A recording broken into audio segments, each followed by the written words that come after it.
Hein, Joël, ça vous donne pas envie d'appuyer sur le champignon, là, un peu? Non. Non? Tranquille. Quand tu parles de champignons, c'est marrant, ça me fait penser à quelque chose. Est-ce que tu sais que le costume du Père Noël, rouge et blanc, ça viendrait d'un champignon? Ah bon? Ah bah oui. Lequel? Je vais pas dire le nom parce que je vais me faire... Le rouge et blanc, c'est la couleur de Joël aujourd'hui parce qu'on va parler en picard, en langue régionale, en ch'ti et en picard, des fêtes en hiver, à commencer évidemment par le Noël et le réveillon du Nouvel An, chez Banquet puis chez Répillet, qu'on dit. Ah oui, en picard, on a un mot pour définir effectivement les fêtes, là, un banché ou un répillé. Et c'est vrai qu'en cette période-là, depuis la fin novembre, ça s'accélère un petit peu. Parce que les saints rythment un peu ces fêtes et ces banquets. On a fêté la Sainte-Cécile, on a fêté la Sainte-Catherine, on va bientôt fêter la Saint-Nicolas. Et puis après, on va fêter Noël et la Saint-Sylvestre, bien sûr. Évidemment, Saint-Nicolas. Saint-Nicolas. Alors Saint-Nicolas, oui, Saint-Nicolas, c'est presque aujourd'hui. Oui, c'est presque aujourd'hui. Et alors on dit que on va le voir à l'image, le Saint-Nicolas. C'est lui qui était un peu à l'origine, en tout cas dans nos régions à nous. On fêtait plutôt Saint-Nicolas, qu'on appelait Santa Claus, que Père Noé. Alors on enlève le L en picard, on dit Noé, Père Noé. Voilà. Pourquoi il est vert là? Ah ben pourquoi il est vert? Ça, je peux pas te donner la réponse à ça, mais on dit aussi que avant, effectivement, le Santa Claus, le Père Noël, il avait un costume vert, parfois même bleu dans notre région, et que c'est quand les migrants ont migré aux États-Unis qu'ils ont emmené avec eux dans leurs valises les légendes, les traditions, et le costume du Père Noël est devenu rouge, rouge et blanc. On dit aussi que c'est peut-être à cause de la célèbre marque de soda américaine, qui marketingement parlant... Oui, mais je te dis, quand j'ai fait les recherches, j'ai trouvé un culte qui était célébré en Scandinavie, où les gens prenaient des champignons hallucinogènes et que ces champignons ressemblaient au costume du Père Noël. J'ai trouvé cette petite légende qui vient de Scandinavie. Alors, l'intérêt des fêtes en hiver, c'est que c'est l'occasion, et surtout dans notre région, dans les Hauts-de-France, on a cette tendance quand même à la chaleur humaine, à la chaleur du cœur, de se réunir. C'est l'occasion de se réunir, et pour Noël, et pour le Nouvel An notamment. C'est l'occasion de se réunir, et puis c'est surtout l'occasion de manger. De bien manger, parce qu'en Picardie, dans le Nord, on aime bien manger. D'ailleurs, il y a une devise de notre héros ici à Amiens, la marionnette célèbre Lafleur, qui dit je devise à Lafleur, c'est bien boire, bien manger et surtout ne rien faire. Et ça peut nous aller parce que c'est l'époque effectivement des fêtes. Là aussi, c'est marqué un peu par ces cultures qui viennent un peu des pays de l'Est. Ces prétextes à organiser des repas. Je te dis, la Sainte-Cécile, c'est le banquet des musiciens. Sainte-Barbe, c'est le banquet des pompiers. À Noël, on invite toute la famille, on fait un repas pentagruélique et puis on continue, bien sûr, à la Saint-Sylvestre, la nuit du 31 décembre. Noël a vraiment une place à part. On se prépare tous pour Noël. On prépare la maison, on se prépare nous-mêmes, on prépare le repas. Il y a plein d'expressions et de mots à savoir. Oui, il y a plein d'expressions. Il y a même parfois, on trouve encore, c'est encore présent, on trouve des petits défilés, des petites manifestations qui sont prétextes à réunir des gens dans la rue, à faire un petit peu de bruit, à s'habiller de façon colorée. Je pense notamment au défilé de Saint-Nicolas et de Sainte-Catherine qu'on trouve encore très présent dans certaines régions. Par exemple, dans l'est de la Picardie, on fabrique des brioches qu'on appelle des cugniers, et qui ressemble un petit peu, ressemble à la mitre que portait Saint-Nicolas, c'est-à-dire des petites brioches avec des pointes. Et puis on va sonner à la porte, on en profite pour déguster le cidre nouveau dans nos régions, la bière de Noël dans le Nord, bien évidemment. On se prépare un petit peu. J'ai une petite phrase. Une bonne maison est de nœud.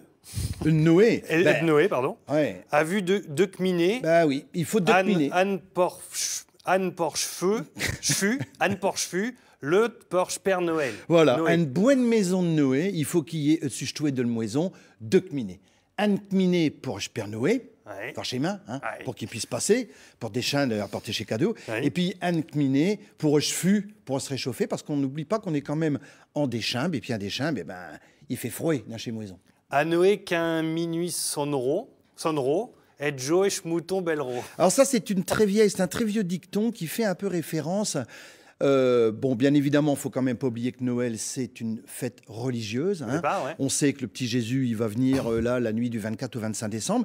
Et on dit que dans la crèche, il y a deux animaux qui étaient présents, deux animaux domestiques. Il y avait là la vache et puis le vac et puis le mouton, et qu'ils ont soufflé, réchauffé le petit bébé qui venait de Nouveau-né. naître avec leur souffle. Alors, dans les fermes, il y a une tradition, c'est que la nuit précédente, donc le jour de Noël, la nuit du réveillon, on donne double ration aux animaux. D'où ce dicton, à Noé, quand minuit sonnera, et jouer mouton bellera. À Noël, quand minuit sonnera, de joie, le mouton bellera. Bellera, très bien. Et plein de mots aussi pour désigner ce qu'on mange à Noël à une poule, c'est Nglen. Oui, Nglen. alors bon, tout le monde connaît la dinde, forcément, la dinde, mais la dinde, c'est plus un animal qui est célébré aux États-Unis, donc c'est aux États-Unis qu'on mange plutôt la dinde de Noël. Chez nous, on mangera plutôt un bon poulet de ferme, un coq, comme on dit, parce que le coq, c'est un chat, mais c'est aussi un coq. Ouais. Picard. Ouais. Et puis là, on peut se régaler avec tous les plats régionaux. Je t'en ai mis plein. On peut faire une carbonade, on peut faire un waterzooi, on peut faire un lapin à la bière, on peut faire un hochepeau. On peut manger tous les poissons qu'on trouve sur nos côtes. On peut manger des sauterelles qui sont des crevettes. On peut manger du canard ici en Picardie, du chinglier, du chevreuil, de le madjet, puis du couéchon. Parce que du couéchon, on en mange ici chez nous dans le Nord. Bon, on va terminer avec un poème. Je fais la traduction en français. D'accord. On l'a fait en picard. Alors, c'est un petit poème d'Édouard David qui, pour illustrer Noël, a dit « Mes chos enfants, j'ai tout dit l'heure d'aller jouquer.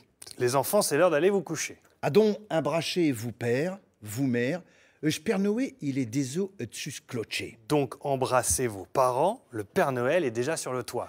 Il attend que vos yeux soient frumés et puis chez lumière éteignée. Il attend que vos yeux soient fermés et les lumières éteintes. Et puis ticho Jésus, macho fiu, qui déchant tout droit de ciel. Et toi, petit Jésus qui descend tout droit du ciel, Eh ben, on te fouet un chobec et dessus année, joyeux Noé à terre tous. on te fait un bisou sur le nez et joyeux Noël à tous. Et voilà, bonne fête de fin d'année à terre tous. Eh ben, merci Joël, merci d'être venu aux couleurs du Père Noël aussi sur ce plateau pour nous parler en langue régionale de toutes ces fêtes, ces joyeuses fêtes de Noël.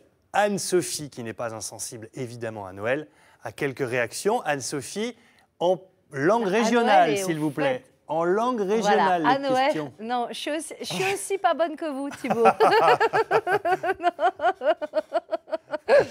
Non, à Noël et puis aux fêtes de fin d'année, fêtes qui rythment le calendrier et qui sont chères à la région des Hauts-de-France. Hein. Je reviendrai sur Saint-Nicolas, dont on a parlé tout à l'heure, parce qu'on dit Saint-Nicolas marie les filles avec les gars, parce que Saint-Nicolas, en fait, c'est le patron des garçons célibataires, tout comme Sainte-Catherine, eh bien, c'était la patronne des jeunes femmes célibataires. On dit qu'à 25 ans, une jeune femme qui n'est pas mariée, eh bien, va porter la coiffe de Sainte-Catherine, et à 30 ans, un jeune homme qui n'est pas marié, vous voyez, vous avez déjà 5 ans de plus que nous pour trouver l'heureux élu, eh bien lui portera la crosse de Saint-Nicolas. Donc vous voyez, ça c'est une petite chose qu'on ne sait peut-être pas forcément. Et puis on parlait de fêtes et tout, là actuellement, on a eu cette semaine la Sainte-Barbe.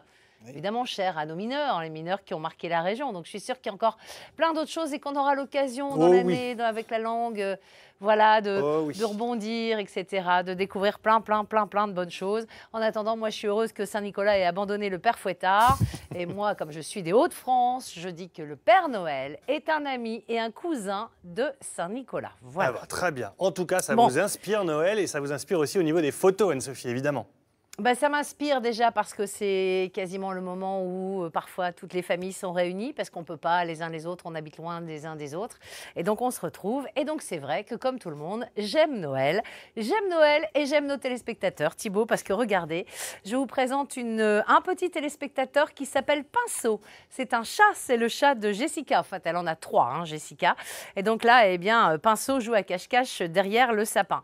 J'avais demandé la thématique Noël. Bernadette, qui habite à Capinguet, nous a envoyé cette petite photo du marché de Noël à Durbuy. C'est en Belgique. Elle y est allée le week-end dernier. On continue avec Gary qui revient hein, comme ça régulièrement. Là, c'est la préparation de Noël chez ses parents. On y reviendra très vite parce que regardez, là, c'est du côté de Saint-Quentin. C'est le carrousel Jules Verne à Saint-Quentin, illuminé évidemment aux couleurs de Noël. Puis je vous le disais, Gary, on y revient très vite parce qu'il a été aider ses parents à faire la décoration de Noël. Parce que dans la famille de Gary, eh ben, on fait une vraie décoration de Noël, une vraie décoration de maison. Donc il y a des heures et des heures de boulot, des heures et des heures de préparation.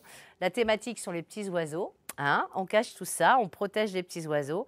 Et puis voilà, et puis petit à petit, la maison s'illumine. C'est sympa, hein? Merci Anne-Sophie. Puisque vous parliez de Saint-Quentin, je vous rappelle aussi que samedi, on sera en direct de Saint-Quentin pour l'occasion du Téléthon avec ce rassemblement immense de géants. On va essayer de battre un record. Demain. Voilà, un grand record, justement. On en parlera demain.